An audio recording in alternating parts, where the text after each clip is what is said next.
Assalamualaikum warahmatullahi wabarakatuh.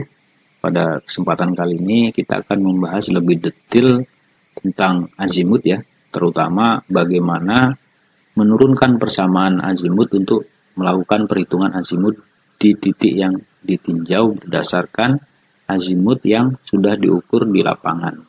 Jadi dalam pengolahan data ukur nanti di poligon itu ada azimut yang hasil pengukuran di lapangan, juga ada azimut yang hasil perhitungan. Oke, kita langsung saja. Nah, kalau kita lihat sketsa ini ya, ini misalnya dari sebuah poligon tertutup gitu ya, saya potong, saya ambil P0, P1 dan P2.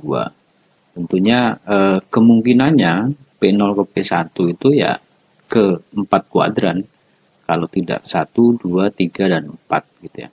Nah, ini kebetulan P0 P1 itu ke kuadran 1, kemudian P1 P2 ke kuadran 2.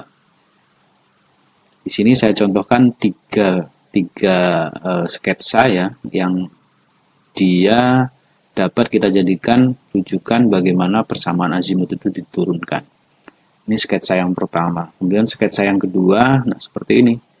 P0 P1 ke kuadran 1, kemudian P1 P2 dia ke kuadran 4.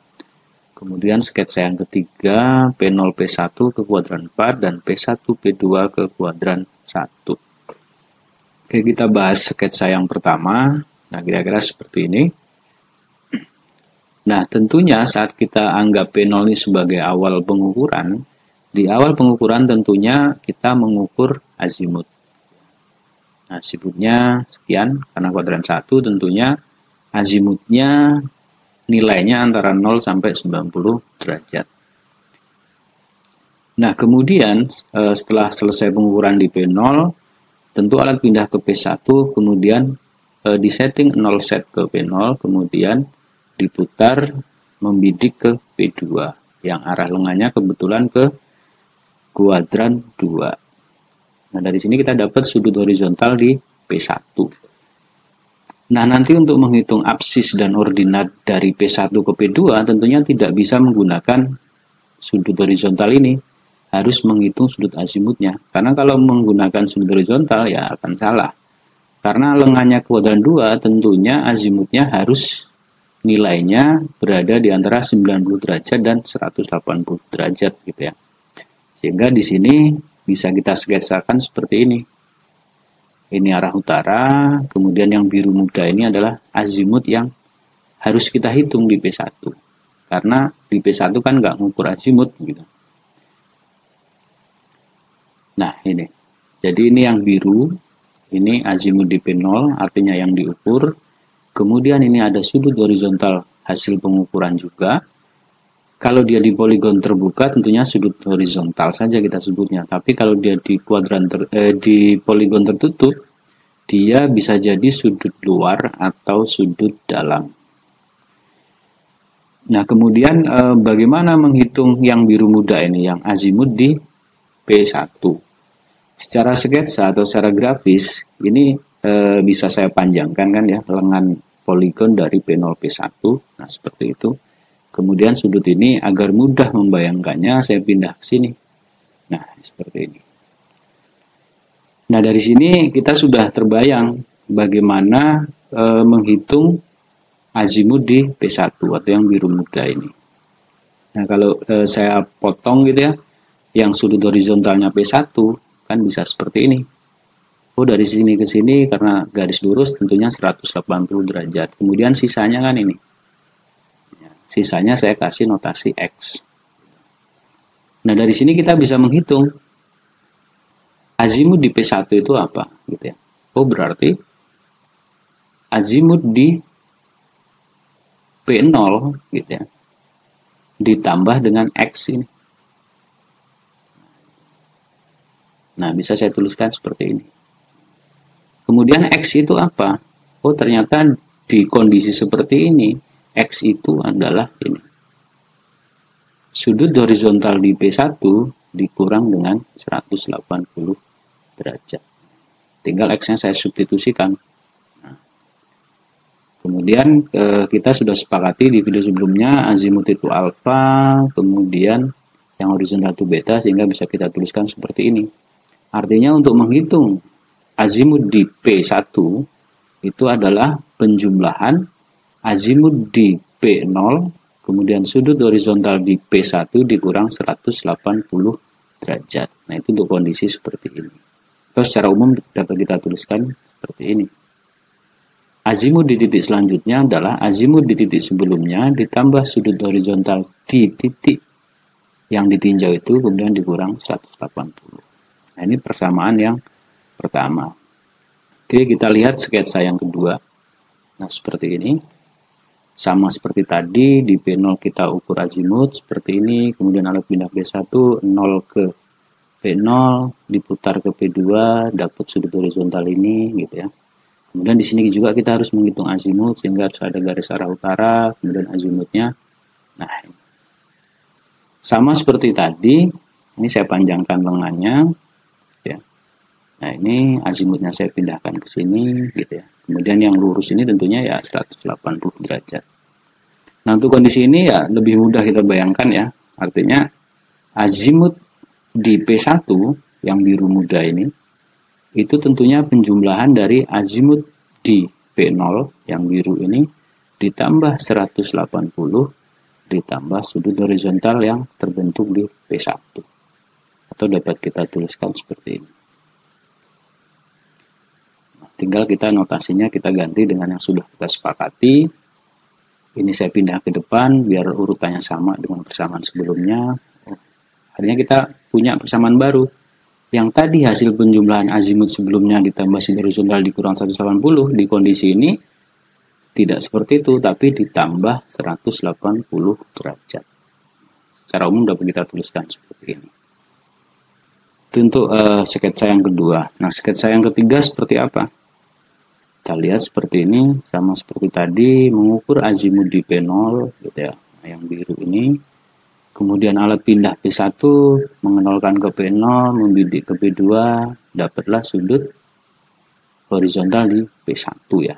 Ingat sudutnya bukan yang kecil ini tapi yang sini. Kenapa? Karena azimut ya putarannya pengukuran sudut putarannya ke kanan. Azimut juga putarannya selalu ke kanan atau searah jarum jam. Nah, di sini kita juga harus menghitung azimutnya nih P1, P2. Nah, ini garis arah utara, kemudian ini azimutnya. Sama seperti tadi grafisnya, ini saya panjangkan lengan poligon gitu ya. Ini. Kemudian azimut ini saya pindah ke sini. Nah, itu. Nah, dari sini sudah agak terbayang kan? Kemudian yang lurus ini sama seperti tadi. Ini 180 derajat.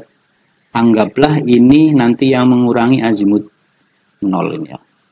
Oh, berarti azimut 0 kalau dikurang 180 tinggal sebatas ini. Nah, sebatas ini. Nah, untuk sama dengan azimut ini harus kita kurangkan lagi. Ini kita buang juga. Nah, buangnya sebesar apa? Sebesar X atau X1. Nah, dari sini kita bisa menghitung azimut di P1 atau yang biru muda ini apa? Oh, berarti azimut P0 dikurang 180 derajat dikurang lagi dengan X1. Atau kita bisa tuliskan seperti ini. Nah, kemudian kita lihat X1 itu apa? Kalau kita lihat X1 itu ya ini sudut horizontal di P1 gitu ya. Ini ada hubungannya dengan jumlah satu putaran. Artinya kalau sudut horizontal di P1 dijumlah dengan X1 itu 360. Sehingga kita bisa tuliskan seperti ini. Sehingga X1 ya 360 derajat dikurang sudut horizontalnya. Kalau kita perhatikan kan satu putaran penuh itu sekian. Berarti satu putaran penuh itu adalah sudut horizontal di P1 ditambah X1. Nah, sehingga X1 360 derajat minus horizontal di P1. Ya tinggal kita substitusikan aja ke sini. Nah, tinggal kita sederhanakan persamaannya. Kemudian ya tinggal notasinya. Azimut kita ganti alfa gitu ya. Yang horizontal kita ganti beta. Sehingga persamaan untuk kondisi ini seperti ini. yang tadi sebelumnya di dua kondisi sebelumnya dikurang 180 atau ditambah 90, yang di kondisi ini ya dikurang 540 derajat, atau secara umum dapat kita tuliskan seperti ini. Nah, di beberapa literatur persamaan yang ini jarang kita jumpai ya.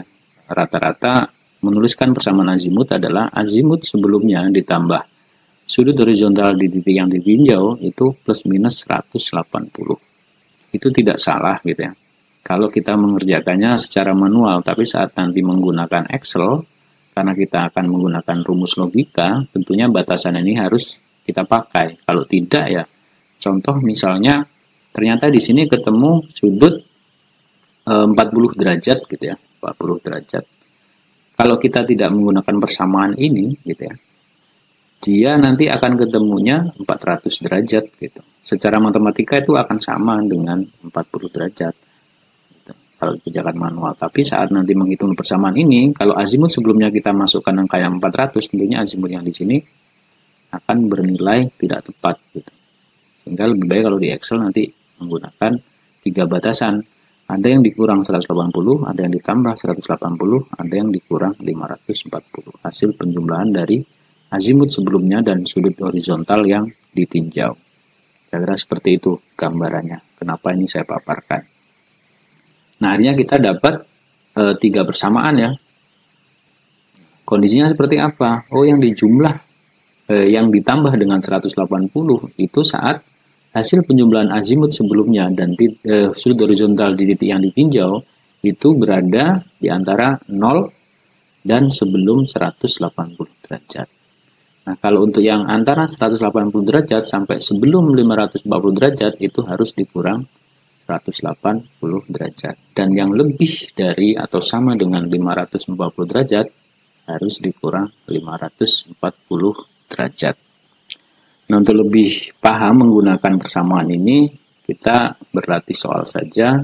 Nah, ini contoh soalnya seperti ini. Titik P0, P1, dan P2 merupakan titik poligon yang berurutan.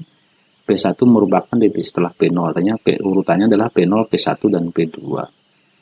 Pertanyaan adalah hitung azimut di titik P1. Gitu ya. Jika diketahui ini azimut di P0 di kolom ini, gitu ya. Azimut sebelumnya di kolom ini, kemudian sudut horizontal yang terbentuk di P1 artinya 0 di P0 dan membidik ke B2 itu di tabel di kolom tabel ini. Nah, kita bahas satu persatu. Yang soal nomor 1, azimut sebelumnya 75, horizontal di titik yang ditinjau atau P1 itu 65. Caranya gimana? Ya kita jumlahkan aja dulu ini gitu ya. Kita jumlahkan, oh ternyata hasilnya 140. Berarti kita pakai persamaan yang mana? Oh, berarti persamaannya yang harus ditambah 180 derajat. Nah, berarti harus pakai persamaan ini. Ya tinggal kita substitusikan aja angka-angkanya.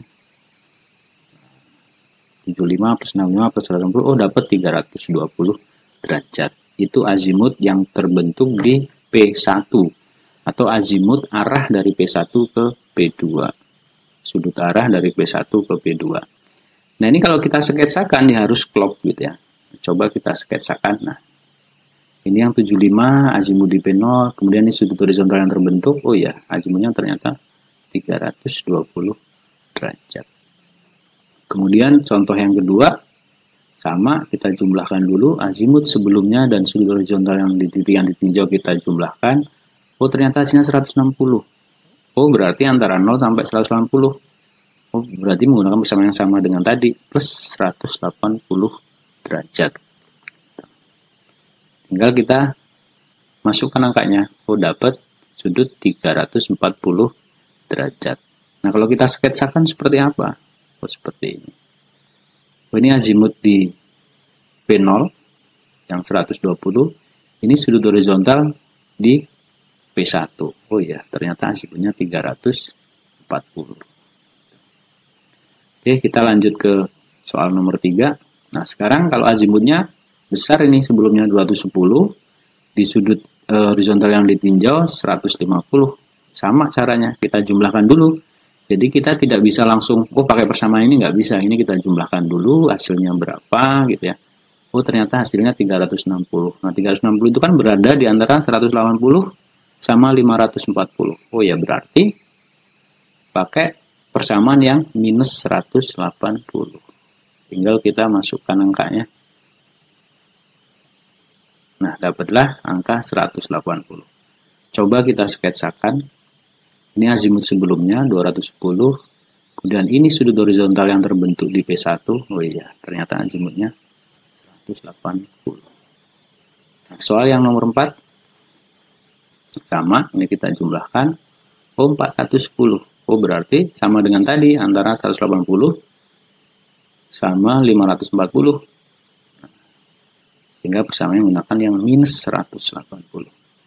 Kita substitusikan angkanya. Nah, dapat 230. Nah, kalau kita sketsakan, ini azimut yang terbentuk di titik P0 atau titik sebelumnya. Karena kita kan mau menghitung yang di P1 gitu ya. Sebelumnya 335, sudut horizontal yang terbentuk di titik yang akan dihitung azimutnya 75 derajat. Oh iya, ternyata 230. Kemudian yang kelima, ini besar semua. 250 azimut sebelumnya, 325 sudut horizontal yang terbentuk di titik yang ditinjau. Sama seperti tadi kita jumlahkan. Oh, ternyata hasilnya 575. Oh, lebih dari 540. Berarti pakai persamaan yang ketiga yang dikurang 540. Nah, kita masukkan angkanya, dapat 35 derajat. Nah, kita lihat coba apa ya kalau azimut sebelumnya besar, sudut horizontal yang terbentuk besar, dia akan membentuk azimut yang sudutnya kecil. Kita sketsakan.